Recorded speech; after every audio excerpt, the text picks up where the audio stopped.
Hi guys, Dave here with a new rhythm guitar lesson. This one's going to be more of a soul tune for you. This is Eddie Floyd's version of Knock on Wood, which I do believe is the original. It has Steve Cropper on guitar, who I also believe wrote the song. So I've always really liked the rhythm guitar part on this, and now I've finally sat down and worked out exactly what it is. So I'm going to share it with you guys today. Hope you enjoy it. Okay. Let's get started with the intro. Sounds just like the chorus, but you'll find that it's just single strums for a lot of it. So I'll just take you through those. So we're going to start with just your good old E major open shape. If you don't know that one, it's open on the first and second strings, then first fret on the G, second on the D, second on the A string, and then an open 6-string E. Now, you could play it with fingers 1, 2 and 3, just the normal way. What I tend to do, and you'll see why in a second, is I will use fingers 2, 3 and 4. Because we're going to move up into barred shape versions of the E chord, and it just makes that transition just a little bit easier. So, you just do one strum on the E. And then we're going to go up to a G, which is just basically the E shape with a bar across the 3rd fret. So that's going to be our G. Then we go up to A on the 5th fret. Then up to B on the 7th. Then up to D on the 10th. Then back down to B. And then on the last beat, beat 4, you hit the top of the chord, just the first 3 strings, nice and short, and then an open E on the forehand, basically, like that. And that is the intro.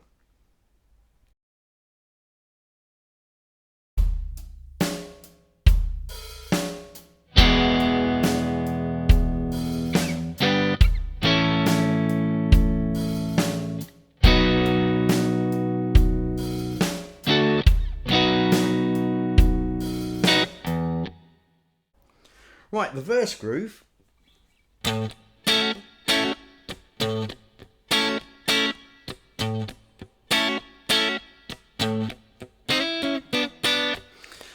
Is all over A, and the way I believe that he's holding this chord is that his thumb is playing the 5th fret on the E, and then he's just holding down 5 on the B, 6 on the G, and 7 on the D. So you're only playing those strings, and you start off just by hitting the 6th string, then you hit the chord, but what you're doing is a very quick hammer on from 5 to 7 on the B, but with the chord. That happens on beats 2 and 3, so it's like 1, 2, 3, and then you get this little push on the forehand back onto the 6th string. Like that, and then each following one is just that part, because you've already pushed on the bass string. So if I play it through, you'll see what I mean. So 1, like that. Now once you've gone through 3 bars of that, then he'll have there's a few fills that he does over the A chord, and it's basically just thirds. He's playing in thirds. So one of the fills is this. You're just going to start. You're basically going to be sliding into this. So you're on 5 on the B and 6 on the G, but you're going to start from a fret lower, strum it, and then very quickly slide it in, and then re-strum it. So strum, slide, strum, like that. Like that. Then he takes that shape down to 3 on the B, 4 on the G, and just plays it twice. And then it kind of pushes into an E chord after that. That's one of the there's a bunch of these that he does, so I'll show them all in one go. It makes it easier, and then you can just decide which fills you want to use. So that's one of them he does. Another one he tends to do when he goes into the bridge off of an A chord is he'll do that again. So that's the same, but then he'll do this. He'll do 2 on that shape again, but then he'll pull off onto the 2nd fret on the B and G string. So you just kind of bar it like that. And then sometimes he'll play the open strings. And then again it's pushing into an E chord. Like that. So that's another one he does. Another one he does over the A chord is just a very small variation, and all he's doing is a bit more on the top shape. So he'll strum, slide, and then do 2 more strums in that position. Like that. So strum down, slide, and then down, up. And then the last bit's the same, that kind of 2 on that, and then the pull off.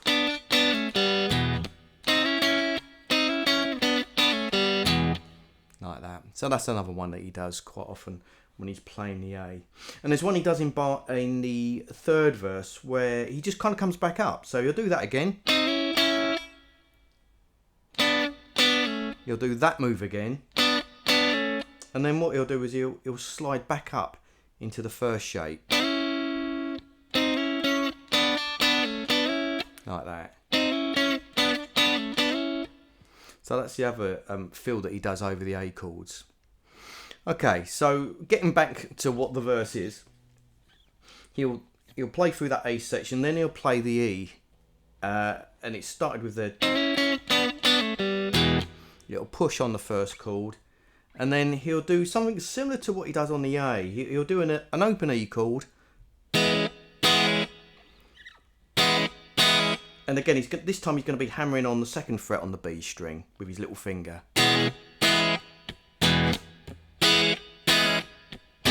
And again, he kind of pushes on the E chord on the forehand, basically. I should also mention that he's really only just playing like the first 3 or 4 strings on the E chord when he's doing the hammer-on move. And then when he does the push, he's just hitting the bass part of the chord. So maybe 5th and 6th strings, maybe the 4th. But basically, it's not a precise thing, just as long as you're hitting the bass end of the chord. So, like that.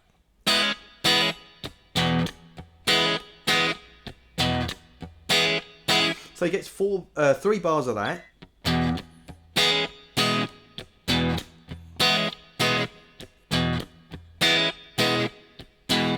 And then he does another little fill. So in the 1st verse he does this one. So it's kind of a little bit of an E major pentatonic when he does this. So what he's doing there is 2 on the A, then slide into 4, 2 on the D, and then we're going to do a little double stop. So that's 6D, 4G, play that twice, take that shape down 2 frets, just do it once, so that's 4 on the D, 2 on the G. And then he's just basically back into an E chord, but all he's really playing is 1 on the G and 2 on the D.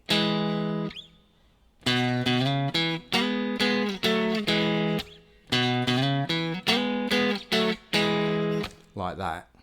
Another one he does in verse 3 is...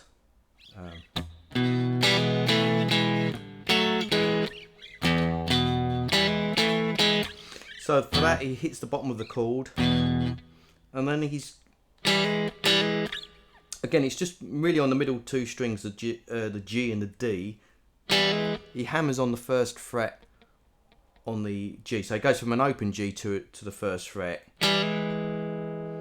Then he has a little finger on to fret 2 of the G, making like a little sus4. Then back to the shape again.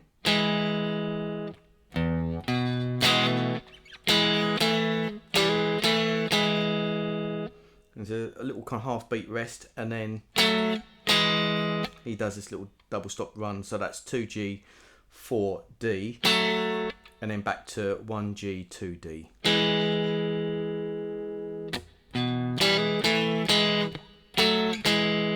Like that. And that's the other feel that you come across when he's playing over the E groove.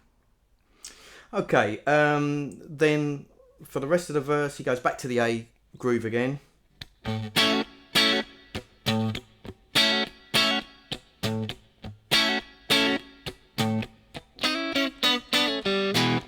And then that's going to take you into the bridge.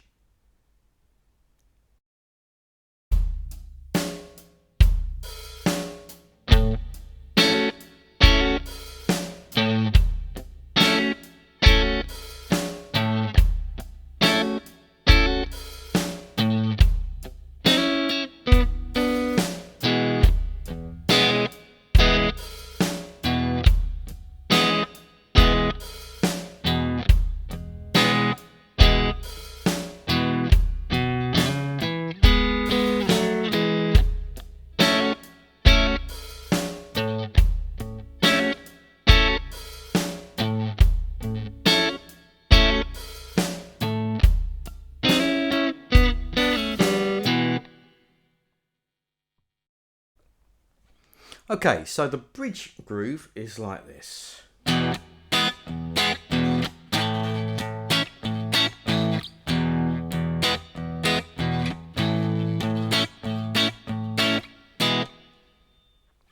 Okay, so just on an open E chord, hits it on the first beat, and then plays the top part of the chord, cuts it off nice and staccato. Very important with the feel of this.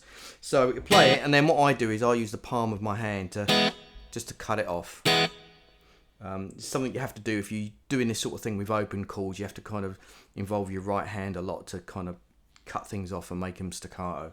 So you do that, cut it off, and then you hit the top of the chord on the bass strings. So like that, and then you do it again. Like that. And then you're going to push into the A chord, so a good old bar chord, and we're going to do the same thing basically. Hit the bass strings, and then same thing again, treble part of the chord, nice and staccato, and then go to the bass side and hit like the top two strings. Now when you're in a barred shape like this, you can do the staccato thing with your right hand if you want, or you can just relax the chord with your left hand. It's up to you, or even a combination of both if that's what you feel like doing. Yep, and then it goes back to the E again, pushes into it, back up to the A, and it just adds an extra top strum on it. So you've got the push, chord, bass, chord, bass, chord, and then we just go down to E and just hit it on beat 1, and that's the end of the bridge.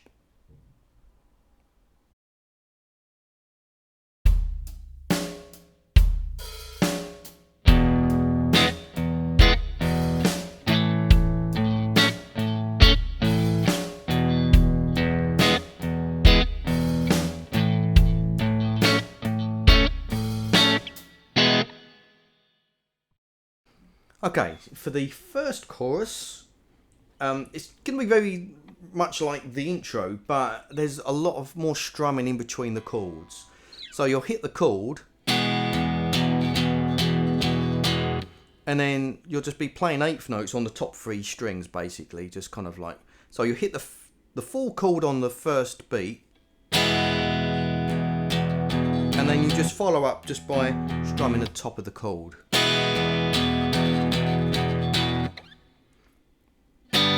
Single strum on the G, then you get to A, so you get, and you can hear those little kind of rests in between. Just relax the chord, it'll be enough to kind of put those little gaps in.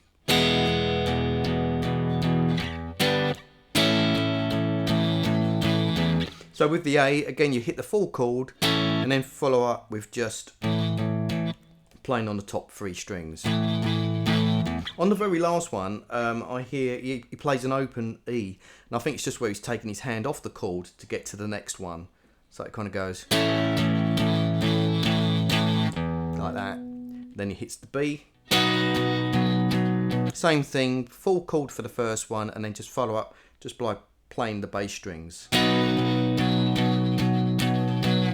Up to D for a single one, back to B, and again same thing, full chord followed by bass drums, and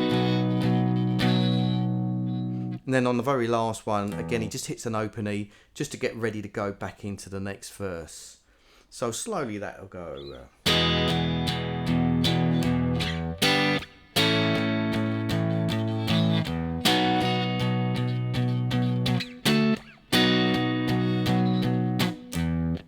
like that.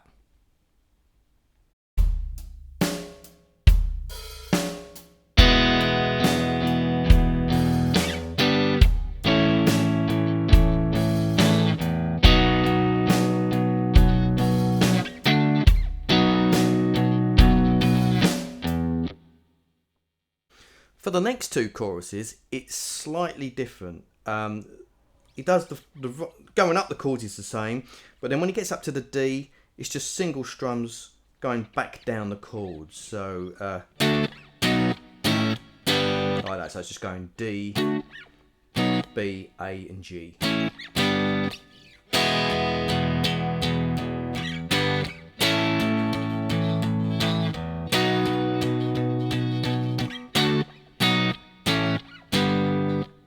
Like that.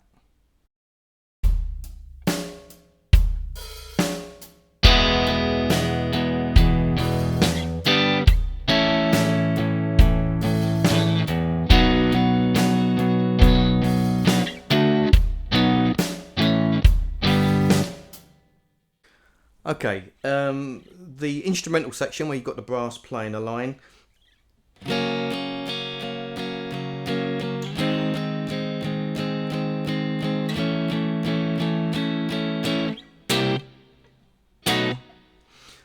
He's basically playing an F sharp chord.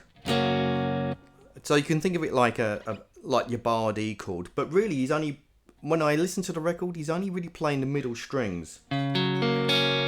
Like that. So you can just play the full bar shape if you like, that's nothing wrong with that at all. But when I hear it on the record, it feels like he's just doing that much of it. And that's the shape he uses for the first 3 chords. So that's just 2B, 3G, 4D, 4A. And you just play a whole bar of 1/8 notes. Then move that shape up 2 frets, that gives you a G sharp chord. Same thing again. Then go up 1 more fret. This gives you an A chord basically. And he plays the rhythm slightly less. He plays 1 and 2 and 3 and 4 like that. 1 and 2 and 3 and 4. Then he goes into a C7 chord. Full shape for this. So that's bar across the 8th fret, all 6 strings, and then you're holding down 9th fret on the G and 10th fret on the A. Play it and cut it off. And then 2 beats later, just take the whole shape down to form a B7, and that finishes off the instrumental section.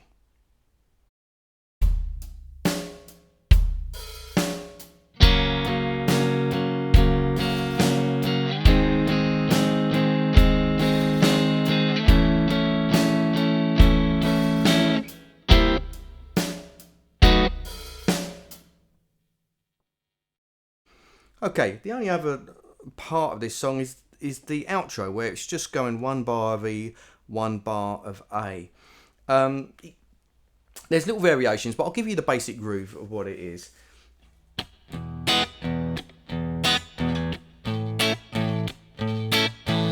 So the way I see it is that the first beat, the first half of the beat, there's nothing there, there's a rest. Then you play the bottom part of the chord of the E, then the top, give it a nice staccato fill again, cut it off, and then go back to the top of the chord, the bass strings. So you get rest, bass, chord, bass, like that. And you do that twice in a bar. So it's like, and then basically do the same thing with the A shape.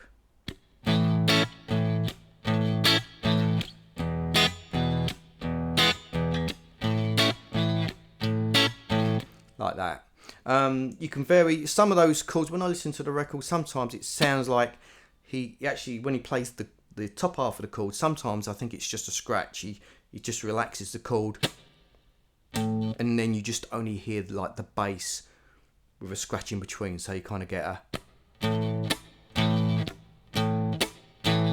So I think there's little variations that you can create. Sometimes if you want to hear the chords, sometimes if you just want to put a scratch in instead.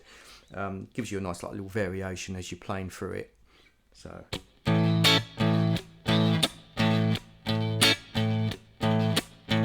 that sort of thing. And you could do something maybe similar with the E chord as well. That sort of thing. Okay, that's all the parts.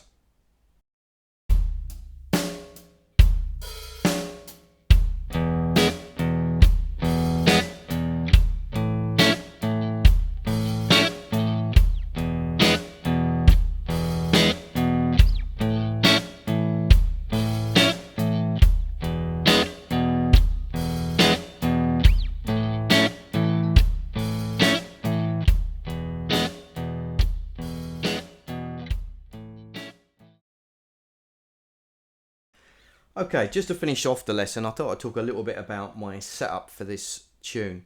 Fender Telecaster, very typical of what Steve Cropper used to play. Neck pickup as well. I'm pretty sure that's what he was using for the tune. Amp model wise, I'm using the Pod. I'm using a kind of a Fender Tweed Deluxe model, and I've got it very slightly crunchy. So it's not totally clean, and that's what I hear on the record. It doesn't sound totally pristine. It sounds like there's just a tiny bit of crunch. Of course, you can dial in as much of that as you like, but I feel it kind of makes the guitar sound maybe a little bit fuller than if it was a completely clean sound. Kind of rounds the sound out nicely. That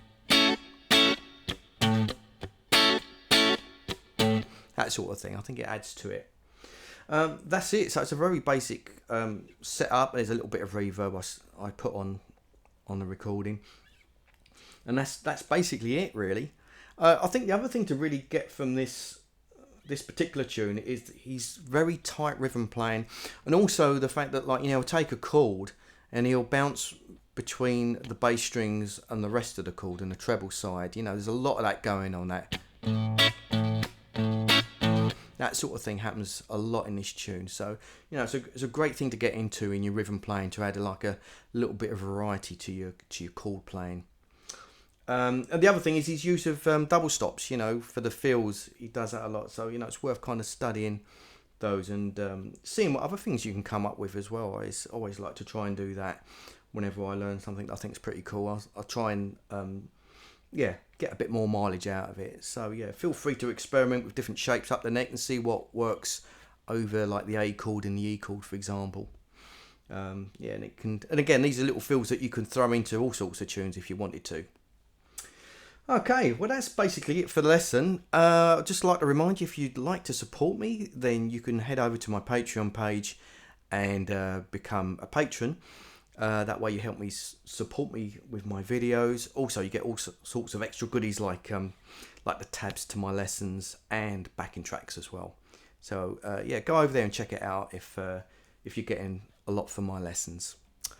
Okay, other than that, thanks for watching, guys, and I will see you for a lesson real soon.